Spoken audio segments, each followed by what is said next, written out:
भाई बिहार में और राष्ट्रीय स्तर पर हम लोगों ने बड़ी कोशिश की कि सेकुलर वोटों का बिखराव नहीं हो। हम लोगों ने इंडिया गठबंधन के तहत शामिल होने का इरादा किया। हर चंद के इन लोगों ने हमारे सीने पे खंजर भी घोंपा, हमारे लोग तोड़ लिए गए, लेकिन राष्ट्र हित में, दलितों के हित में, अक़लियतों के हित में ज़रूरी है कि मैं उनका साथ देता।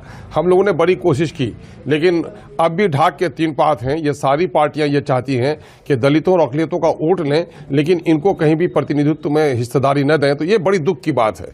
नतीजा ये हो रहा है कि हम लोगों का दबाव है पार्टी के तमाम तर कारकुनों का, हमारे जो वर्कर्स हैं उनका, कि साहब हम लोग इतना प्रयास करते हैं, अगर हम लोग इस तरह से विफल हो जाएं तो कैसे क्या होगा।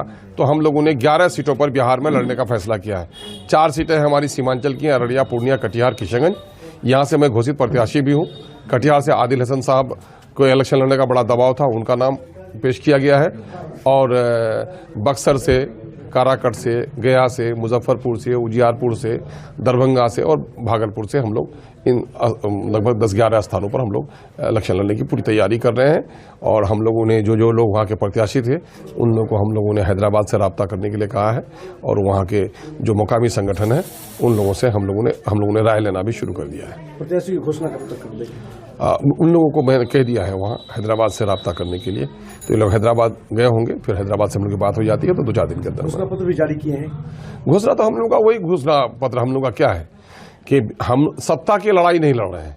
हम लड़ाई लड़ रहे हैं इस देश में और इस राज्य में शोषित वंचित वर्गों के लिए। और ये बात मैं कल तक कहता था तो मेरी बात में सदाकत नजर नहीं आती थी, लेकिन नीतीश कुमार जी गलती से काम कर गए और अपने जुर्म की दास्तान लिख गए।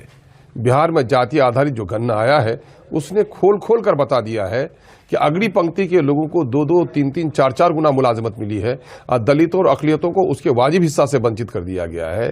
चाहे 50,000 की आमदनी हो, चाहे हायर एजुकेशन का मामला हो, चाहे पक्के का मकान हो, इन तमाम तर पैरामीटर्स जो सोशियो इकोनॉमिक वो हैसियत तय करते हैं उसमें मुस्लिम और दलितों की हालत अत्यधिक दयनीय है। और साथ ही जो अगली जाति के भी जो लोग हैं, अगली पंक्ति के लोग भी जो शोषित वंचित हैं, हम उनकी भी आवाज़ उठा रहे हैं। ये सारा मामला हम लोग